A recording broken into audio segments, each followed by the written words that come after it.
Where I do think in the coming moments, it's at least interesting what they kind of do to Brent to get the information they want, so we begin to see them exploit him.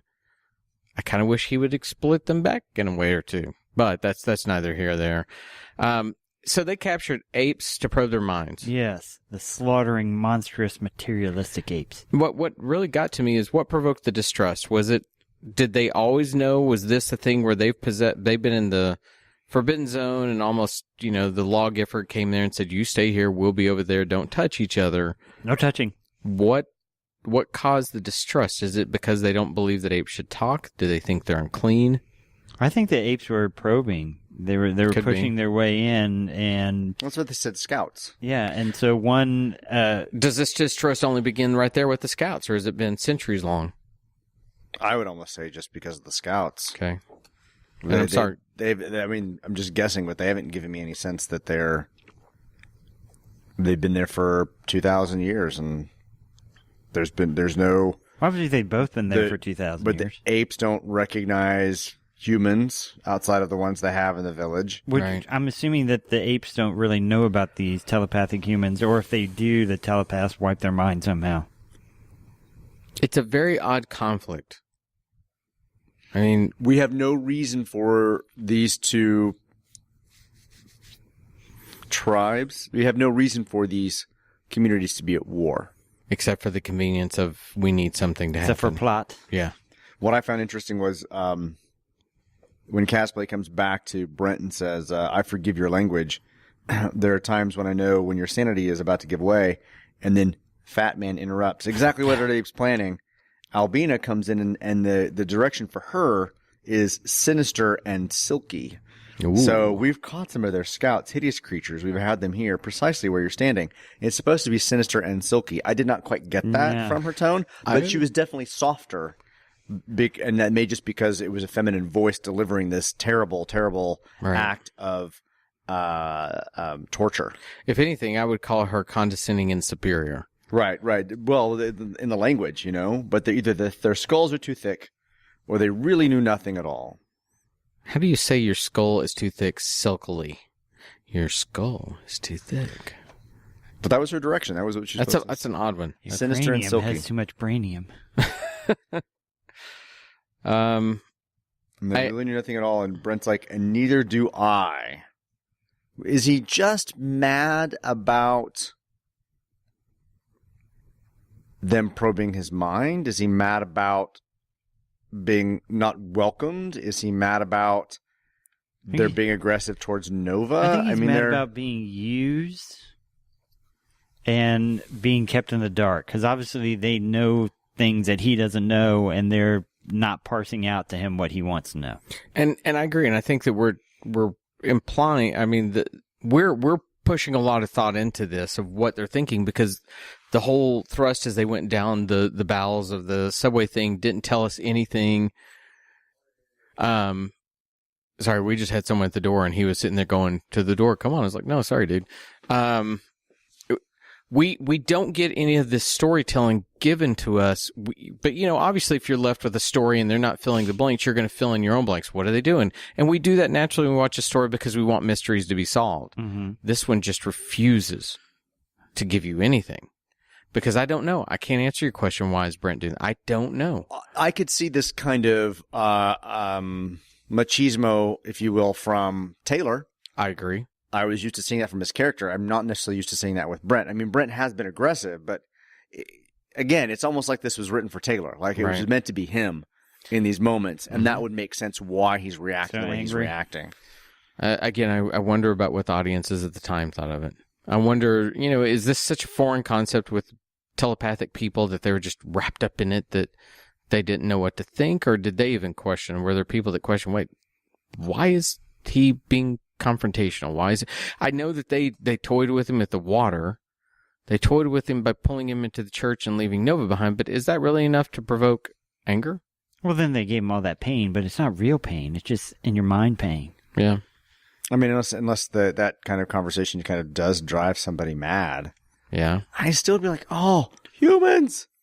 Sorry. Where do you live? What do we do? It's like, back off, homie. I'll just tell you what you want to know. If you'll just ask me, I'll tell you. Do you have a Chipotle? Let's go. So what do they assume? Chipotle, do you want to get, like, food poisoning? Well, Do you have E. coli still in the Would future? they eradicate that with an atomic bomb? yeah. We'll hashtag Chipotle and get them to answer for us. It was just kind of just like, I'm just surprised that he's like, Yeah. I'm back home. So I'm not back home. Why do they Right. want a primitive like Brent to help them think that they would have knowledge that they don't have?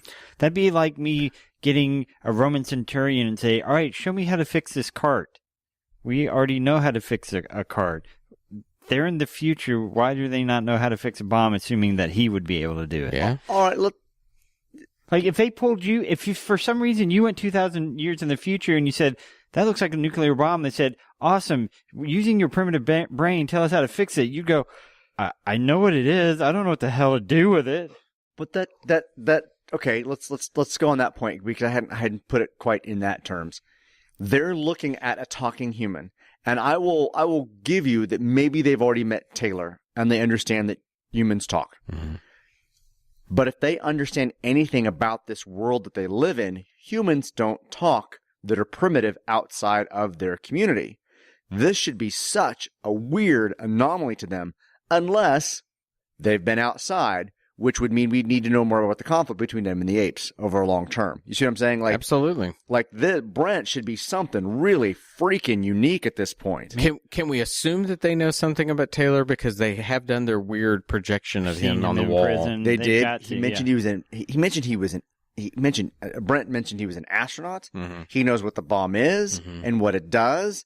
And as worshippers of the bomb, I would be like, how do we take care of it? Right. Where should we store it? What about this? I mean, there's this great opportunity of which, they've got somebody who has knowledge about how these things work, unless they want to shut him down because that could end their religion. Right. I don't know. Maybe ANSA, the telepaths are descendants of the ANSA, and they're actually just the whole upper echelon, and they're finally going, you're finally here 2,000 years in the future. What have you learned?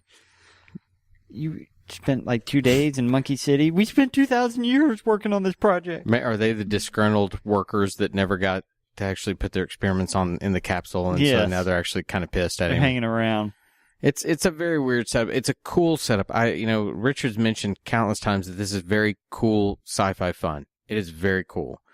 There are moments that are coming that are freaking cool. It just is weird that we don't have any clue as to who or what they are, why they are, what they want, other than that they want to protect themselves against the apes. And they introduced them in like the last half hour of the movie. You don't agree? No. I would say almost that, and I feel bad for saying this about Paul, What about George and Ringo?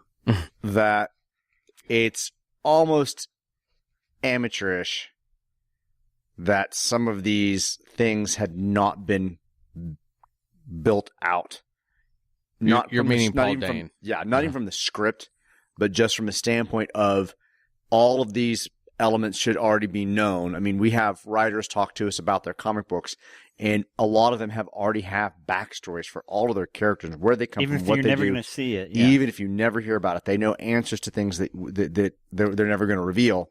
And it feels like that's just lacking. This just feels like, here's a good idea, let's go this direction. Here's a good idea, let's go this direction. I mean, this is a man who has some skins on the wall, and he will write the remainder of the Planet of the Apes films, and they're much better than this. He wrote Murder on the original Murder on the Orient Express, Goldfinger, The Spy Who Came In From the Cold.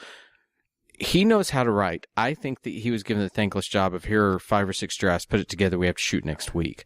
Because I totally agree with you. And you take any screenwriting class, and what they're going to do is say, build your backstory, and that whenever it comes in, your character should be talking about things that we have no idea what they are.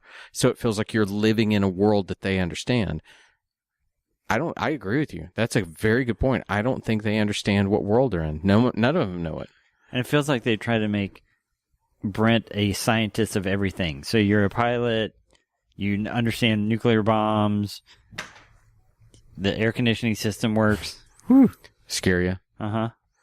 Yeah, it does have that feeling. That's a very good point. All right. Anybody have anything they want to add to that one? I think we've actually pretty well dissected that for the day.